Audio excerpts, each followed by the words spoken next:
you really don't have to go very far or like scratch that far beneath the surface to discover that most people have similar stories to us, the ones that we're having right now, where you've lost a loved one or, some tragedy has occurred in their life and it's painful and it's full of hurt. And I think mom would be like, yeah, bro, lean in. Now that's on you. Like you do have a new level of empathy, like whether you know it or not or can articulate it, but like go out and use it.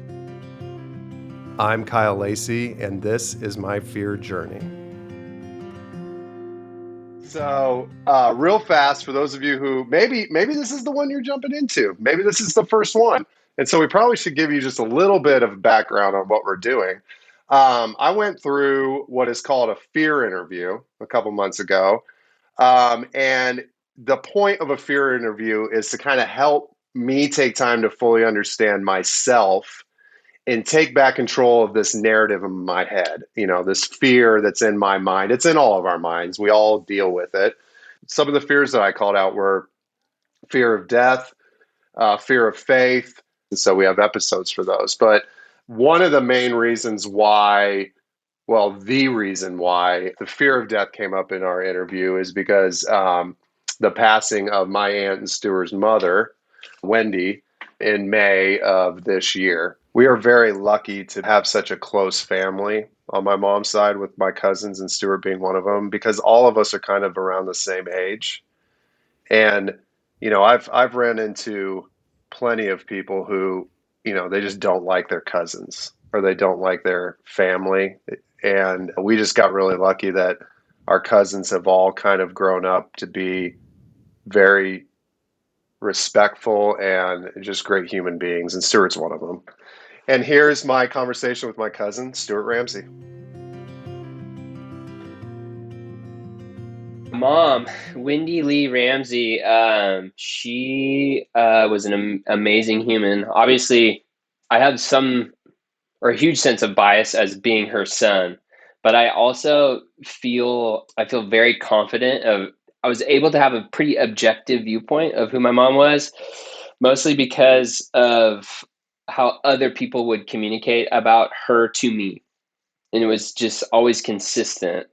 So yeah, anybody or a lot of people probably could say, "Oh yeah, my mom's the best, my mom's the greatest, blah blah blah." But maybe not everybody, or maybe less people could say like, "Oh yeah, but my best friends said she was a great lady, and her coworkers said she was a great lady, and her husband, my dad, said she was a great lady," and on down the line, the concentric circles of relationships, just people more or less had the same view of who this lady was, who my mom was. So that gives me kind of a cool, just more data points around really like who she was and who she consistently was. But she was an amazing woman and just totally, I think, more than any other person that I've ever encountered, just really embodied love in its truest sense, grace in its truest sense, and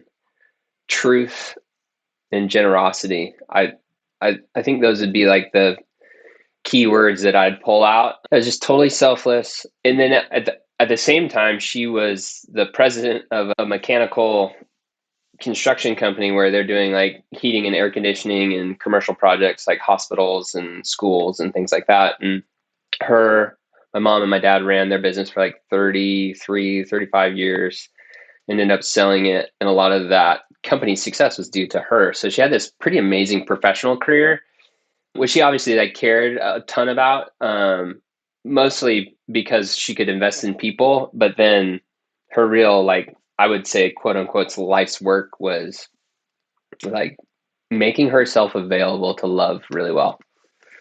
My family moved away from Washington State, where all of us pretty much congregated and had family.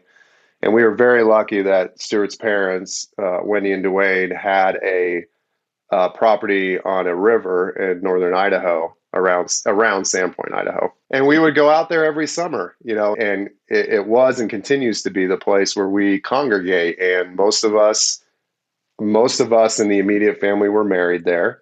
Most of our significant others were tested there as to be able to be welcomed into the family. Yeah. But it all centered around her, and not in a way where it was pushed in that direction, but it was because she cared so deeply about everyone, right? Mm-hmm. And I think that as I went through this interview process, and we had just lost her during that time, a lot of my thoughts were, I don't I don't want to leave this world without having at least a little bit of impact like Wendy did. Mm. And Yeah. you saw it through, we had a celebration of life for her, and everybody, you all spoke, but you see it through just the way that all of us live and try to invest in each other. And Mm. because we have and continue to have through all, she lives in all of us, right? Mm. That example. And I don't Yeah. know, it was something I thought about a lot around that, and I continue to do. Yeah, totally, man. I mean, the well, even I guess I didn't even go into how mom died and like why or how and why she died is part of her background too. Is that she got diagnosed with leukemia, and which normally when people think of leukemia, they think very acute, like when children get leukemia and die like relatively quickly. She had a different form. It's called chronic lymphocytic leukemia, and so it's the same process, but hers was just slow moving. So that was 2003 was when she was diagnosed. So she had leukemia for 18 years, and it finally caught up with her in this year, May of 2021. And it she she went through all this like really cool, literally state of the art treatments over those 18 years to avoid chemotherapy as much as possible, like avoid toxicity when she could, and like completely changed her diet and all this stuff to try to beat the disease. And it really helped a lot. Like I look back on those 18 years and it's like, had she not been as proactive around her disease, like gathering data and knowledge and being on top of her own blood work and all this stuff, we probably would have lost her a lot earlier, realistically. But when she did pass away, there had been so much focus on mom, like, hey, what do we got to do to help mom? What does she need? What does she need right now? Um, and uh, and then, I felt my focus almost immediately shift to my dad, because I mean, they had been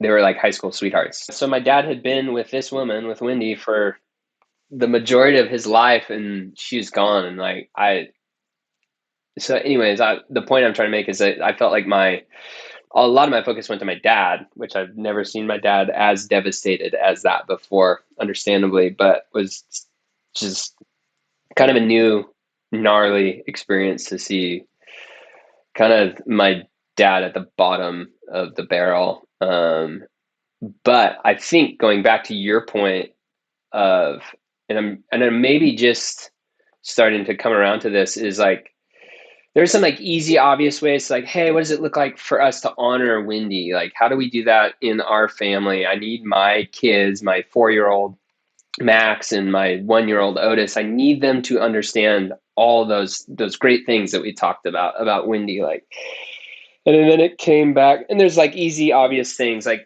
mom always like had a tub of red vines or whatever, and like just simple stuff that like, hey, we can use it as a reminder. And but I think the void or the size of the shoes that seem like they need filling um, are massive, and it just, I feel, uh, well, just kind of going off the fear like theme here, it's just that incredibly inadequate to ever be able to yeah, even get close to what she was capable of selflessly giving her community. And obviously, like to your point, our immediate family, um, immediate meaning extended in this case, but like our family that we share, like was priority number one for her,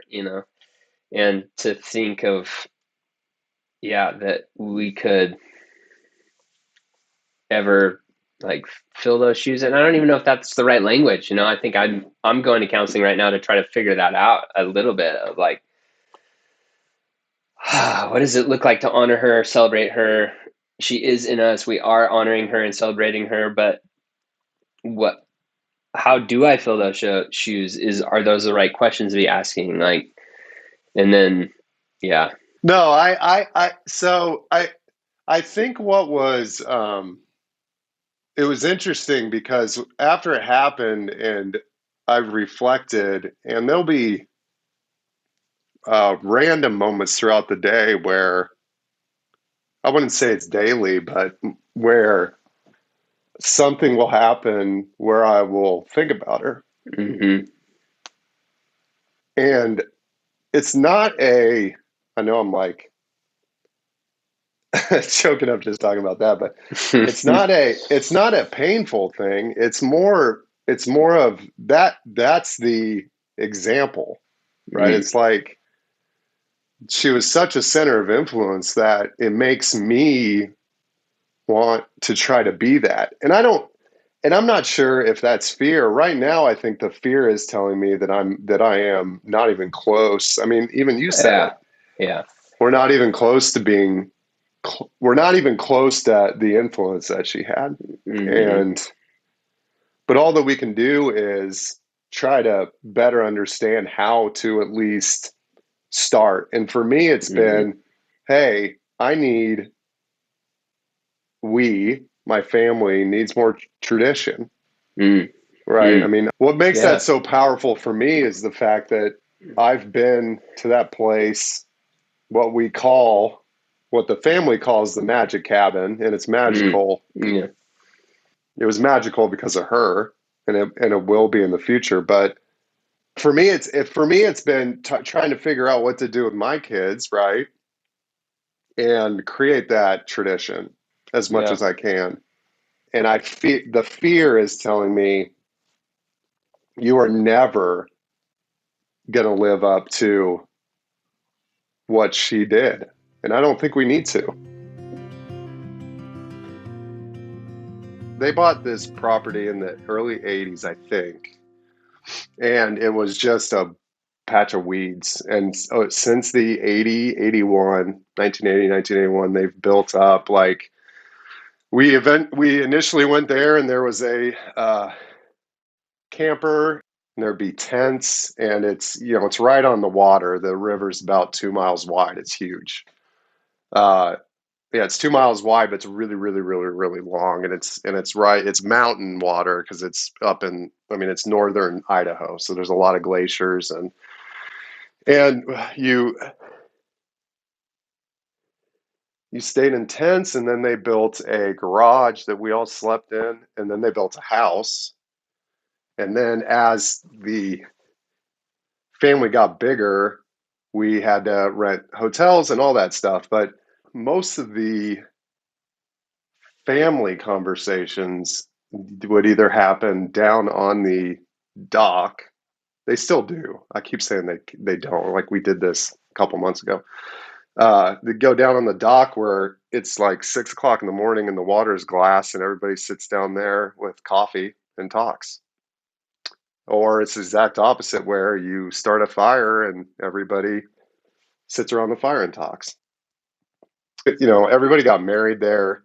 All the cousins got married there. When we were all there, you could always tell that she would spend a certain amount of time with everyone, like one on one.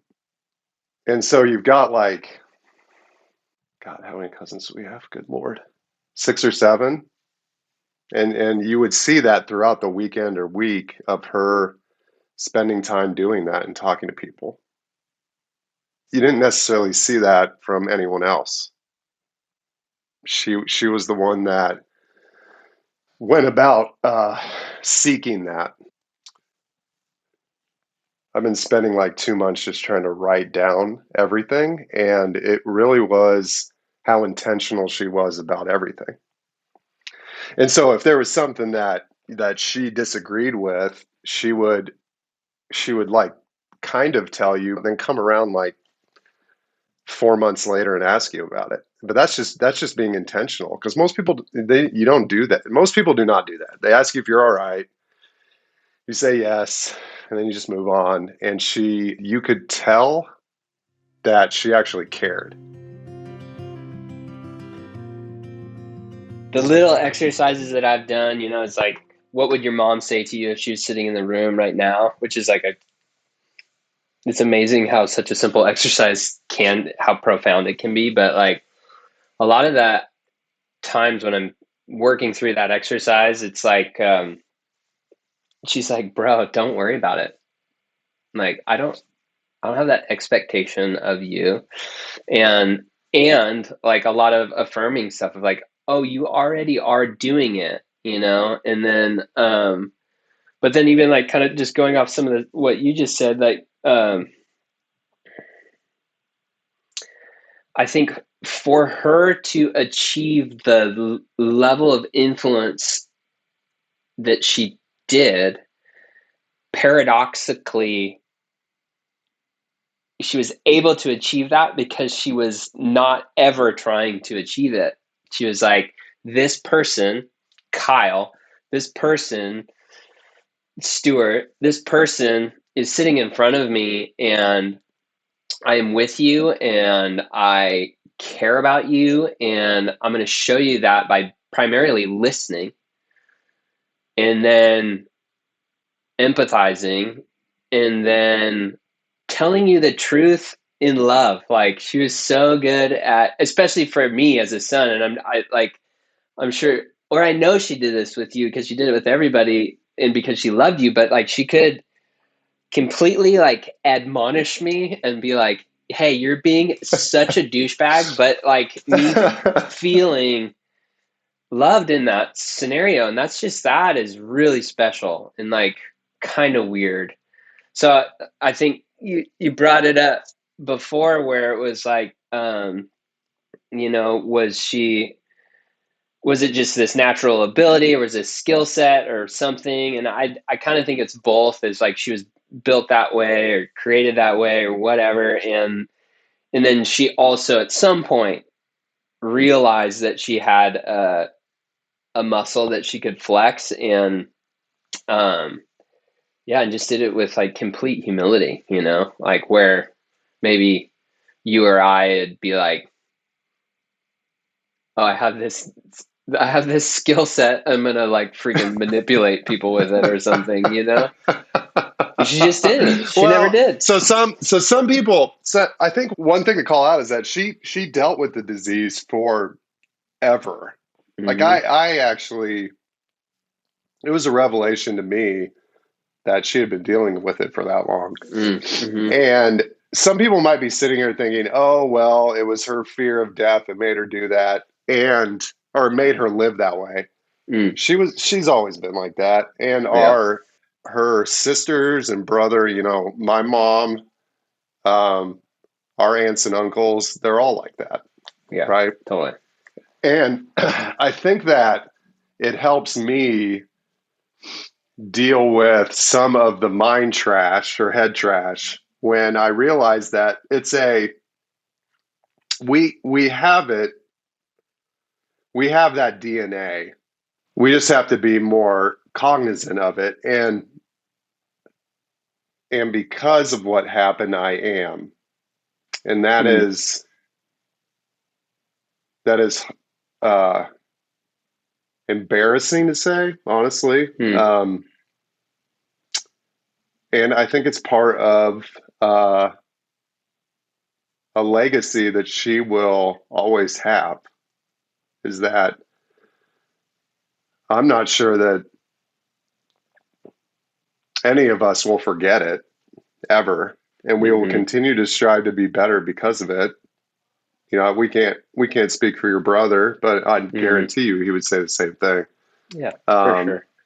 and that's where, part of the process, the fear interview, is you coming up with like fear response. I can't actually remember what it's called, but like a fear response. Hmm. So the therapist says, as you leave and go out on your day and your week and months and years, and you hear that third person fear telling you something, you need a fear statement Mm. of what you say to fear when you hear it. So as we went out and had Wendy's celebration of life, and we got to spend a lot of time as a family together, uh, my fear statement kind of changed from what you were talking about. It's Mm. like, what I mean, it's really, it's what, yeah, what would Wendy say? What would she Mm. do in this situation? Yeah. And if you can talk about legacy all day long, but that is, if I can, um, at the very least, if my kids can think that way, Mm-hmm.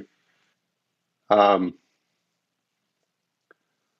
then I'm not fearful anymore. Mm-hmm. And I think that's kind of the realization that I've come to as I've thought about this, is that I will never live up to, and this is not fear talking. I know Mm. she had a gift to be able to do Yeah. this, and I will never live up to that full. I don't have enough empathy as a human being to begin with. Your mom had, Mm. your mom Yeah, had totally. tons of it. Most people don't. Yeah, definitely. But that's kind of what, like, that's where I've landed as I've thought Mm. about this. That's kind of where I've landed. Yeah. Yeah. Man, it's like, I feel like there's so much that I would like to respond to with that. Just like, um, mostly around the idea, like Wendy had fears. You know what I mean? Like, Yeah, it's not, um, to like, it's a weird thing to conquer fear or like move past it. And I think there's a lot of good like wrapped up in that, obviously, like, like you're trying to climb Mount Everest, there's obviously like fears involved in that whole process, but like to conquer those fears and stand on top of the mountain, in this case the proverbial mountain, it's like there's a lot of great things that come from that. But like sneaking through my mom's journals, I was just so, after she passed away, which I still am like conflicted about whether that was a good thing or a bad thing to do, but it was so, I mean, I think it was a great thing for me to do, but sure. to just process through stuff. But yeah, to kind of get hints of some of those fears, fear of death, you know what I mean? Like, she was not pumped to not be able to be a grandma, and not, like that's real, and then, but then another like huge, like glaringly consistent thing that in her writing was, this weird thing that where as her the amount of like suffering expanded in her life, she also experienced this like equal and opposite, uh, ability to like experience joy and love, and and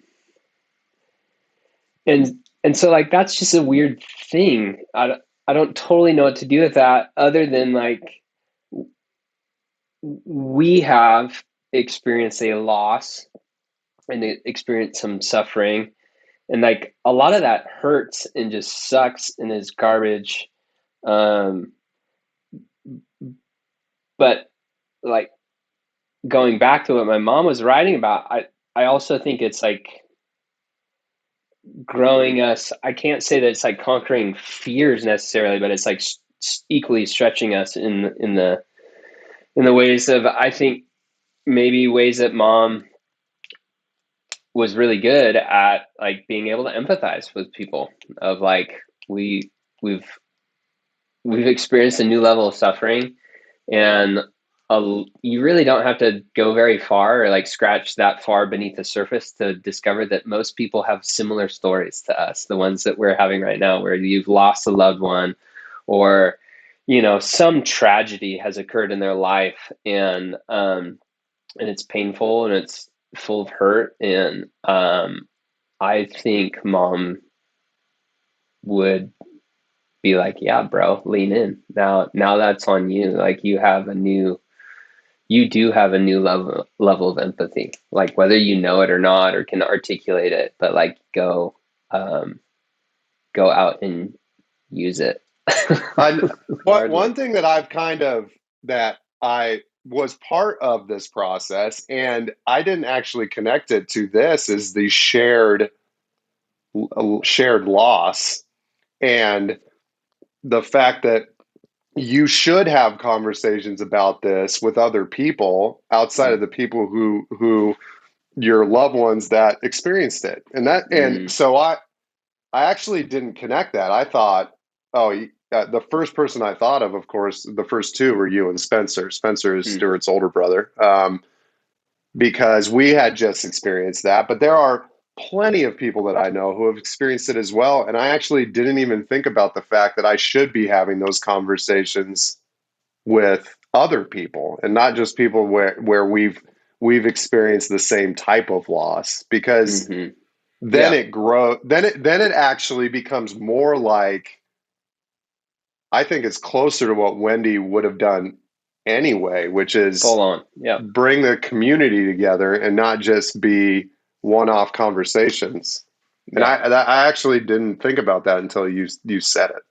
Well, and I think that is like a great example of like us like trying or like beginning to understand the shoes that need to be filled, is that she would be like, okay, now you have a new knowledge, you've gained a new piece of knowledge, and so like you need to pay attention. So, and I think like a good example, hypothetical example of that would be like you're interacting with someone who obviously isn't connected to like our direct loss, but like might be acting irrationally or like improperly, or is, you can tell that there's hurt behind whatever the action or like language might be that's either coming at you or going at somebody else. You manage a lot of people, like I'm sure you deal with this all the time, but like being able to, in grace and love and ton of empathy, be like, understand that there might be something more going on, giving space for that person to communicate about it and relating with them. And I think that's like, I think that's a huge call. First of all, something that I'm not naturally gifted at is in the ways that she is, but but I do think that's the like direct application of what we're talking about. It's like, bro, now, like, and it sucks, but use it for good. Go use it for good. And a lot of that's just, she just listened. Yeah, and part of conquering fear, doesn't matter, fear of whatever the hell you're afraid of. Part of it is having conversations with people and learning how other people deal with fear and deal with addiction and death and failure. And that was a small part of this, but I think that anybody listening, I'm just going to double down on the fact that you should continue to have conversations about this stuff. And just because I'm going through interviews about fear doesn't mean that I need to stop or should stop on just fully understanding how it affects my life. And, and doubling down on the theme of today, the more I can share your mom's story, the better. Because there are very few people who live that way.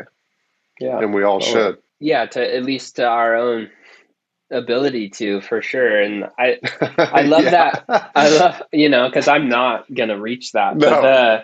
But I mean, just for from a very practical standpoint, I really love that idea that like as you're gathering data, which happens in community, right? Because you're thinking, right? A conversation is just us, you and I, we're thinking out loud. I don't really know what I think until I like comes out of my mouth. And a lot of times I'm hearing myself say things as much as you're hearing them, And Yeah. so like that idea that you're out there, it takes community to like unpack data points, and the more data points you have around a thing that you might be afraid of, whether it's death or like going back to like climbing a mountain or something, it's like if you, if you're climbing Everest, yeah, that's insane. But as you learn more about it, like you're like, oh, well, this is the route, this is the time of year, these are the tools, this is the gear, this is the crew, and suddenly that at least the weight of the fear it seems to like reduce, and it becomes a little bit more manageable or like a little bit more bite sized, and is still as non-obvious, or it's like we maybe don't want to engage with that stuff or feel like we don't have time for it or whatever. Yeah, I think the main point, honestly, is that you shouldn't have to go through a fear interview to tell a beautiful story. I'm not sure that, like, I would hope that I would share your mom's story with people, but it's Mm, been heightened because of this, because yeah. of the fear I have of, whether it's tomorrow or hopefully not, but whether it's tomorrow, 50 years from now, 60 years from now, 40 years from now, whatever, I want people to have this conversation about me and my family, Mm, right? Because of the influence that your mom had over all of us. And yeah. that's and I would hope that I would have done that outside of this fear interview, but it was like acute because when they asked me to do it and they told me what the fear interview was, that was the first thing I thought of Mm, was death. death. Your mom was the first person I thought of. And I don't Mm, think that's fear. I think it's just it's my yearning to be more like her or closer to her, maybe. mm. Well, and I you don't might know. even mentioned it. I mean, not to put words in your mouth, but like, seems like that fear of death is more closely, it seems like, is more closely associated with like leaving the proper legacy Yeah. and having had time to like have done that. You can say that all day long, but when something happens where it's very visible, right? Like Mm, you can see it happening and mm-hmm, you see an example of what you want, mm-hmm. right? Yeah, I yeah. think that's what made it so front and center. Mm, And I mean, we can we can end the conversation on a good story or whatever, but we are very lucky, you and I and our family, totally. to be able to Yeah, experience that, to be able to have that as an example, because most yeah. people don't. It seems like to me the only appropriate response is gratitude, is like being grateful for like, because what else do you do? It's like, frick, this was amazing. Wow. And it was really rare. And we have this great example in this human's life in Wendy Ramsey. I'm grateful. Like, I don't know what else to do or what you can do other than like Well, we be better figure grateful. it out because we have a Yeah. lot to live up to. Before the fear interview, were you aware that you had a fear of death? Yeah, yeah. It's this whole idea of legacy, which Stuart and I kind of talked about. That is definitely that's been top of mind only just because my parents are getting older, so it's probably just more front and center. So yeah, it just was compounded, I think, when Wendy died. So I'd always thought about it, but she gave me an example to follow. One of the things that you talk about in the conversation with Stewart is that you don't think that you'll ever live up to Wendy's example or her legacy. What Help the audience understand that. I think that's probably more of fear talking than it is me, if you call it out, right? Maybe it's more the understanding that I don't believe that you have to necessarily live into somebody's legacy. You create your own. And so that, for sure, the statement on the interview with Stewart was definitely more fear talking, that I could never invest into people deep enough that Wendy did, or, care enough about driving conflict in relationships like she did with Stewart and she did with me. But I know I can. Mm-hmm. And I'm starting to do it with just trying to create memories with my kids that are tradition. Because I think that was the root of all of it. And what was telling was that she did it with everyone. It wasn't even like her family. It was just constant. And it wasn't because of the cancer. She, Stewart talked about reading her journal. She was thinking about that when she was like 17 or 18 years old. Like it just came very naturally. If you were doing this when she was still living, what would you tell her if she was sitting on this with us? What would I tell her? I mean, it's probably thank you. Yeah. I mean that she and she knew this when she was alive, but she guided all of us. And I would assume that most of the cousins would say that as well. And there's not really much more you can say than that, because she had such impact. What will you do now as a result of the legacy she has left? Like, try to be intentional. I think it's reminding myself daily about taking it one step further to invest in people and individuals, and ask questions. Just in terms of like more than just the surface level questions, which has kind of been this journey in general, is taking it a little bit deeper. Intentionality is the number one thing. It's like just digging and investing a little bit deeper than just asking people how they're doing. You can continue to hear his journey by listening to the following episodes. And I encourage you to listen to each of these and think through, what are your own fears? And how would your life be served by having intentional conversations about the fear that so desperately wants to quiet the greatness that is inside of you? If you're interested in more intentionally exploring your own fear and going on your own self-guided fear journey, download the fear interview that we developed with Nathaniel McGuire. Nathaniel is who did both my fear interview and Kyle's. A link is located in the show notes, or you can also text me, 317-350-8921. Text the word fear to 317-350-8921. And that's how I'll know that you would like a copy of the self-guided fear interview. Thanks for listening.